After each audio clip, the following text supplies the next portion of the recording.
안녕하세요. 판도라입니다. 판도라의 격리 실무 이번 시간에는요. 2022년 최저임금 엑셀 계산법 격일제 근로자에 대해서 한번 알아보도록 할게요. 저는 이지집합 건물 회계 컨설팅에서 근무하고 있고요. 이지집합 건물 회계 컨설팅 네이버 카페 하고 있고요. 집합 건물 교육의 모든 것 에듀파에서 강의하고 있습니다. 9일날 제가 그 일근 식대 상여 포함해서 여러분 강의를 좀 했었는데요. 이번에는 그 일근직이 아니라 격일제 근로자입니다. 이 서식은요. 저희 이지집합 건물 회계 컨설팅에서 개발한 예산안이고요. 예산안에 있는 내용이고요. 이건 1.7 버전입니다.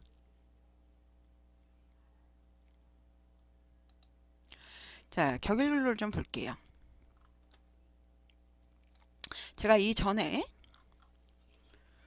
최저임금에 들어가는 야간가산 수당도 설명을 드렸고요. 그 다음에 일근직에 들어가는 그 복리와 상여, 그 최저임금에 포함되는 복리후생비와 상여에 대해서도 일근직에서 자세히 설명드렸어요.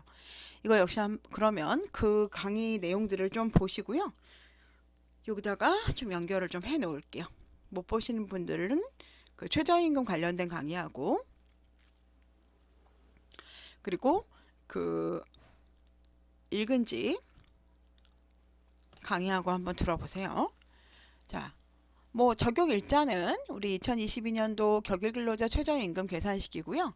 2022년 1월 1일부터 12월 31일까지 그리고 일반 시급은 9,160원 그리고 감액 시급은 이제 없죠. 여러분 예전에는 이 감액을 뭐 70%, 80%, 90%, 100% 이렇게 줬어요.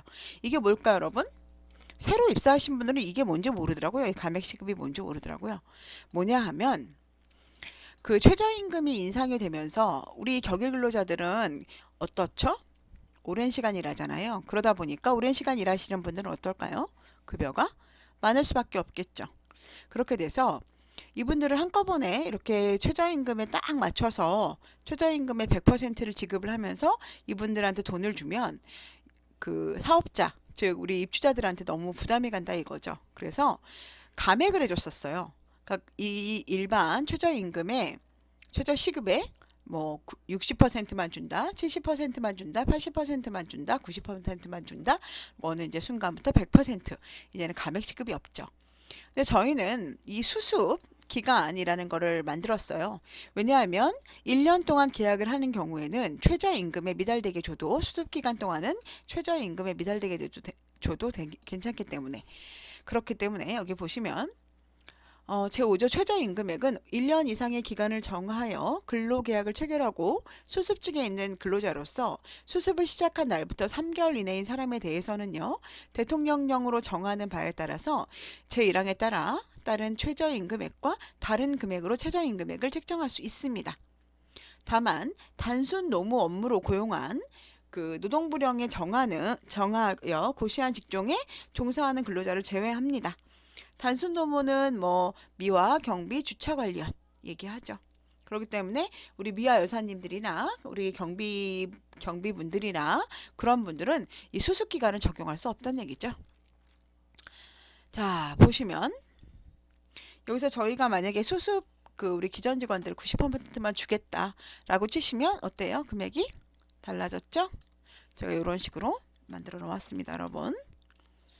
저희가 엑셀을 열심히 연구를 했어요. 여러분들이 조금이라도 편하게 하시도록. 자, 일반 시급은 2022년 기준으로 9,160원이에요. 한번 볼까요? 여러분 1일 근로는 하루에 몇 시간이죠? 선미의 24시간이 모자라기 때문에 24시간이죠. 24시간에서 휴게 시간을 결정을 해주면 자, 이렇게 저희가 휴게 시간에 대해서 넣어주니까 여기 전체 근로시간이 변경됐죠? 이건 어떻게 하냐? 물론 주간과 휴게가 00시간일 수는 없어요. 휴게 시간이 없을 수는 없지만 만약 없다고 예를 들어서 봤을 때는 이거 어떻게 계산을 하느냐? 24시간에서 우리 휴게 시간 주간과 야간을 다 더해서 빼야 돼요. 왜 그럴까요, 여러분? 24시간이 낮만 24시간 아니잖아요. 밤만 24시간 아니죠? 낮밤 더하기 24시간이잖아요. 그래서 휴게 시간도 낮 시간과 낮이나 밤에 휴게하는 걸 모두 빼줘야 합니다. 그래서 전체 근로시간은 24 빼기 0, 휴게시간 0 해주면 24시간이죠. 24 곱하기 365일. 우리가 이거 뭐 구해주는 거죠? 월소정 근로시간 구해주는 거잖아요. 월소정 근로시간에 대해서 월소정 근로시간을 구하려고 그러면 1년치를 구하고 그거를 달로 나누면 한 달치가 되겠죠. 그래서 24 곱하기 365 나누기 12달. 근데 이 사람이 24시간을 근무를 하지만 다음날 어떻게 하죠? 쉬시잖아요. 그러니까 나누기 2를 하는 겁니다. 마찬가지로 야간도 그렇게 계산을 하는데 야간 근로시간은 어떻게 구할까요, 여러분? 10시부터 저녁 10시 밤 10시부터 다음날 6시까지 8시간이죠. 8시간에서 휴게시간. 근데 이번에는 야간만 뺄까요? 주간도 뺄까요? 야간만 근로하면 야간만 빼야 되겠죠. 그래서 휴게시간인 0을 빼면 8 곱하기 또 이것도 그 월소정 근로시간을 구하는 거니까 8 곱하기 365 나누기 12개월 나누기 2 하겠죠.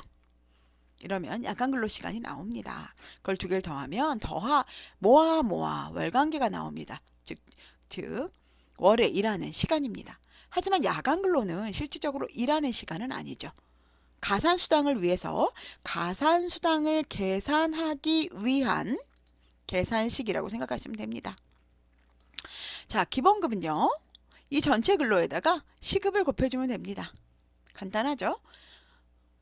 우리가 우리가 뭐든지 구할 때 돈하고 일한 시간 곱해주면 그 사람 월급 나오잖아요. 그런 의미입니다. 근데 야간가산수당은 곱하기 50%를 했어요. 왜 그럴까요? 야간가산수당은 통상시급의 50%를 지급한다 라고 되어 있기 때문에 그렇습니다. 그래서 121.67 곱하기 9,160원을 한다면 금액이 저거의 2배가 되겠죠? 거기에 2분의 1 혹은 0.5 아니면 50%를 해주면 됩니다. 두 개를 더하니까 390만 650원이네요. 우리 기존 직원이나 아니면 경비분들, 이 경비 직원분들은 1도 쉬지 않았을 경우에는 390만 650원을 월급으로 지급해야 한다. 하지만 보통 막 12시간씩 쉬시죠. 10시간, 8시간 막 이렇게 쉬시죠. 자, 그러면 한번 볼까요? 근로시간 월간계는 기본근로 플러스 야간근로 곱하기 50%를 합산한 것이며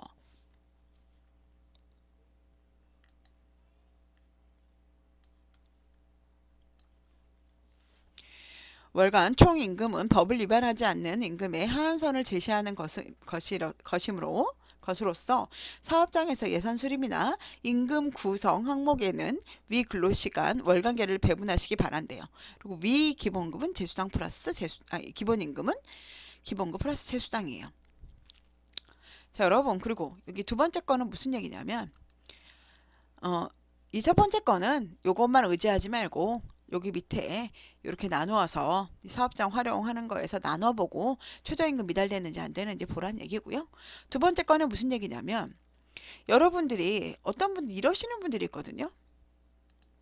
최저임금을 계산을 하는데 여기 요 금액 여기 기본급 재수당 여기까지는 그냥 뭐로 하죠? 시급을 구하죠. 근데 이 시급의 몇 %여야 돼요, 여러분? 시급의 50%여야 되잖아요. 그죠, 여러분? 근데 이게 사실은 시급은 아니고 통상임금의 50%였죠. 여기서 저는 여러분 복리후생비랑 상여에 대해서는 일단 제가 통상임금으로 보지 않았어요, 여러분. 이거 왜 그러냐면은 일단 노동부에서 정확하게 이 부분에 대해서 그 통상임금에 들어가지 않는다 라고 예시표를 줬기 때문에 저는 이 부분을 통상임금으로 보지 않은 겁니다. 하지만 실질적으로 여러분들이 이게 통상임금이라 복리후생비나 상여, 식대 이런 부분이 통상임금이라면 이 부분은 야간가산수당에 들어갈 때 시급의 50%이기 때문에 야간가산수당에 추가해 줘야 될 것 같습니다. 어쨌든 여러분들 보실 때 기본급부터 재수당까지를 나눠서 이제 복리후생비랑 상여가 없다라고 생각을 기준으로 할게요. 그랬을 때는 기본급부터 재수당을 나누겠죠. 뭐로 나눌까요? 월소정 근로시간으로 나누겠죠. 그래서 시급을 구해주고요. 이 야간가산수당 있잖아요. 이 야간가산수당 역시 어떻게 해야 될까요? 똑같이 야간가산수당 나누기 이 시간으로 했을 때 이 기본급부터 재수당에 나온 금액과 이 야간가산수당이 이 야간수당 곱하기 2를 한 금액 있잖아요. 그거를 하면 딱 맞아야 합니다. 자, 무슨 얘기냐면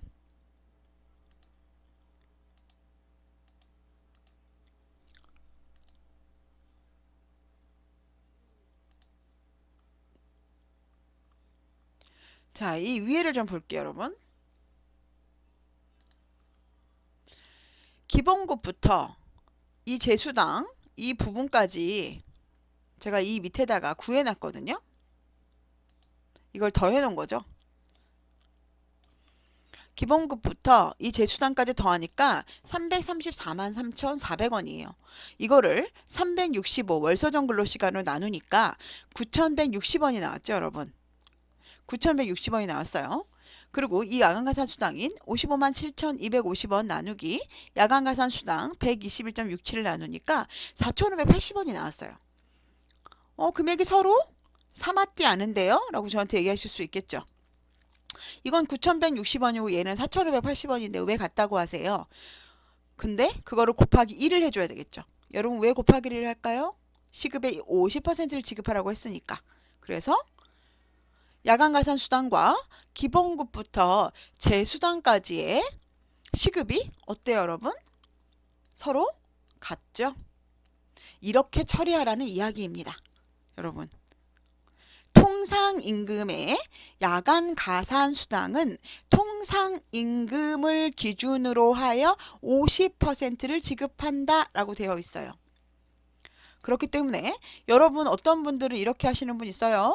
야간가산수당은 최저임금으로 하고 이 앞에 있는 기본급부터 재수당까지는 넣어서 최저임금이 넘을 수도 있어요. 그렇게 되면 안 된다라는 얘기를 드리는 거예요. 만약에 기본급부터 재수당이 10,000원이면 야간가산수당을 나누는 금액은 얼마가 돼야 돼요? 5,000원이 돼야 되겠죠. 왜 그럴까요, 여러분? 다시 한번 말씀을 드리는데 통상임금의 50%를 지급해야 되니까 통상시급에도 50%가 돼야 되겠죠. 자, 그 밑에를 좀 볼까요? 그 밑에를 좀 보면은 그때는 복리후생비랑 상여가 들어갔어요. 근데 여러분 저는 여기서 복리후생비랑 상여는 여러분 이거를 통상임금으로 보지 않을게요. 왜냐하면 이 부분에 대해서는 노동부에서 아까 답변했듯이 노동부에서 이 금액을 모두 다 통상임금으로 보지 않았기 때문에 저는 이걸 통상임금으로 보지 않는 거예요. 그렇게 되면은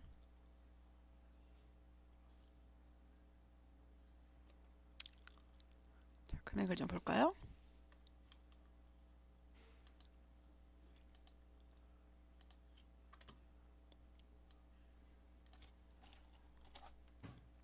자, 2843700에서 7,790원이죠. 그죠? 그리고 가산수당은 어때요? 9,160원이죠. 그렇기 때문에 여러분 이 부분이 복리후생비랑 상여가 들어갔을 때는 서로 맞지 않죠. 자, 이제는 복리후생비랑 상여에 대해서 좀 이야기를 드려볼게요. 자, 복리후생비가 0원이었을 때는 최저임금에 산입되는 범위가 없죠. 그런데 복리후생비가 20만 원이었을 때는 어떻게 되는지 금액을 좀 볼까요? 200만 원이네요. 그리고 상여가 40만이에요. 그런데 여기에 들어가는 복리후생비나 상여는 매달 지급되는 금액이어야 하고요. 복리후생비는 식대, 그 다음에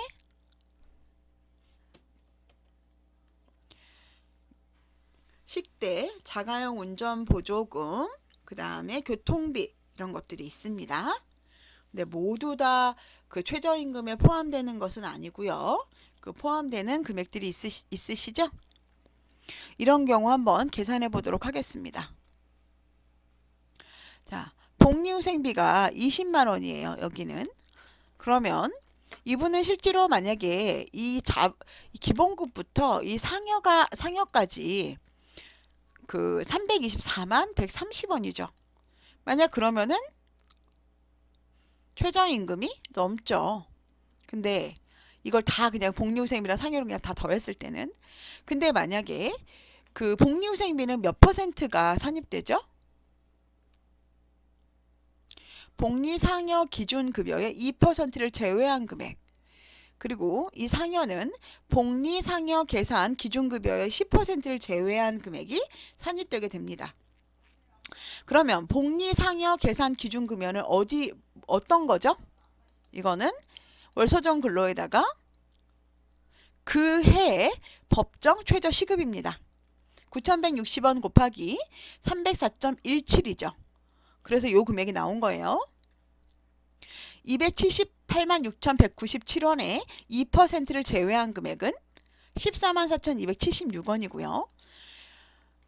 40만 원에서 40만 원의 10%를 제외한 278만 6,197원의 10%에서 40만 원 빼기 40만 원 빼기 이 금액은 12만 1,380원이에요.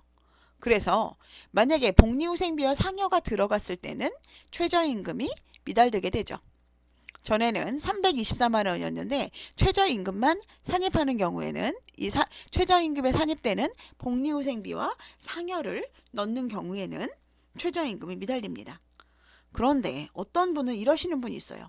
그러면 우리는 최저임금에다가 이 복리후생비랑 상여를 우리는 안 넣을래요.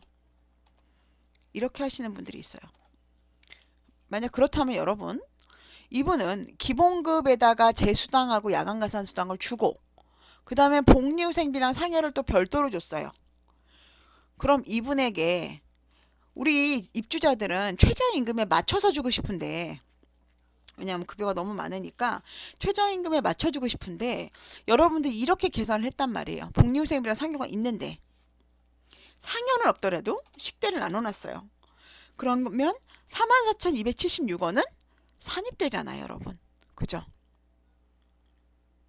그렇기 때문에 여러분들이 이렇게 복리후생비나 상여를 그냥 없애고 무조건 난 이걸 안 넣고 무조건 그냥 기본급하고 재수당만 최저임금에 넣을 거야 하는 건 어때요, 여러분? 입주자에게 피해를 주는 행동이죠? 그죠? 그럴 거 아니에요. 우리 입주민들은 최저임금을 준다고 했는데 나는 거기서 복리후생비는 안 들어가니까 그냥 무조건 뺄 거야. 그러면 43,276원이 더 오버돼서 나가는 거잖아요. 그렇기 때문에 이거는 저는 만약에 이 부분에 대해서 알게 되면 문제가 생길 거라고 생각을 합니다. 그래서 저희는 이렇게 만든 거예요. 그런데 한 가지 여기서 문제점이 있는데 야간가산수당이에요. 야간가산수당 같은 경우는 아까 말씀드린 대로 통상임금의 50%를 줘야 되잖아요. 그렇다는 건 이 밑에 복리후생비나 이 상여, 이 밑에 있는 이 제외된 금액이 아니라 실질적으로 총 합계액을 넣어줘야 된다라는 이야기겠죠.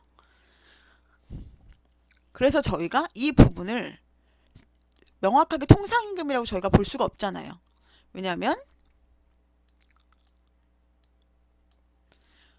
이지집합건물 회계컨설팅은 복리후생비와 상여를 노동부의 판단 기준에 따라 보수적으로 상여와 식대를 통상임금에 미산입하고 있어요. 산입하는 경우에는 야간가산수당을 계산하는 통상임금 금액에 추가돼야 된다라는 말입니다. 여러분 이해되시나요? 즉 통상임금 명확하게 야간가산수당은 통상임금의 50%를 지급해야 한다고 했기 때문에 만약에 여러분의 식대가 50% 그 10만 원이 들어가고 이게 통상임금인 게 정확하다면 야간가산수당에 10만 원도 포함된 금액으로 들어가야 한다. 이렇게 판단할 수 있습니다. 하지만 저희는 노동부에서 명확하게 이 부분에 대해서 뭐 전체가 다 식대가 모두 다 통상임금이다. 혹은 상여가 모두 다 통상임금이다 라는 답변을 듣지 못했기 때문에 저희는 이 금액을 통상임금에서 빼고 야간가산수당을 계산해 준다 이런 이야기입니다. 저희가 이 밑에 표는 단순히 복리후생비하고 상여가 있을 때 이 금액이 최저임금에 부족하지 않은지 아니면 충족되는지 미달되는지 이 부분을 판단하는 서식이니까 참고하시기 바랍니다. 자, 중요한 것은요. 격일 근로자는 야간 근로 시간을 줘야 되고 야간 근로 시간은 시급의 50%를 지급해야 된다라는 거. 그리고 복리후생비와 상여가 이제는 최저임금에 산입이 되고 2020년 기준으로는 복리후생비 2% 그리고 상여 10%를 제외한 나머지 금액이 최저임금에 산입된다. 실질적으로 야간 가산수당은 통상임금을 기준으로 해야 되기 때문에 통상임금의 50%다. 그러나 복리후생비와 상여가 통상임금에 포함되는지 여부는 각 단지에 맞춰서 하고 이지집합건물 회계 컨설팅 표에서는 복리후생비와 상여에 대해서는 보수적으로 판단하여 야간가산수당에 통상임금으로 보지 않아서 야간가산수당에 미포함하였다라고 설명드렸습니다. 편도라 격리실무는 업무대행, 회계대행, 회계점검, 회계분리, 교육업무, 회계조언하고 있고요. 구독과 좋아요, 알림 설정, 다정한 댓글 부탁드립니다. 오늘 제가 되게 피곤해서 지금 막 말이 사실 약간 헛나오고 있는 것 같긴 해요, 여러분. 양해해 주시고요. 오늘도 좋은 하루 되시고요. 영상 시청해 주셔서 감사합니다. 저희가 예산엔 판매하고 있잖아요. 구매하고 싶으신 분들은 이주빌드 네이버닷컴이나 아니면 02-6959-3786으로 전화 주세요. 행복하시고요. 내일은 더 행복하세요. 다음에 뵙겠습니다.